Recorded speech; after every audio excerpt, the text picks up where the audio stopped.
To design a wireframe, there are some key details to consider. The first would be the visual hierarchy. Decide what is most important and make it stand out. For example, a main title should be large and clear, while secondary elements can be smaller or more discreet. Don't get obsessed with colors. They are not necessary in a wireframe. You move through the grayscale palette, and that is more than enough. What matters in a wireframe is the content and structure. Another point to keep in mind. Ensure everything is easily readable.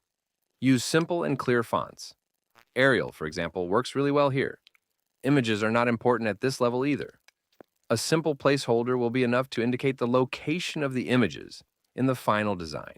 Lastly, take care of the information architecture.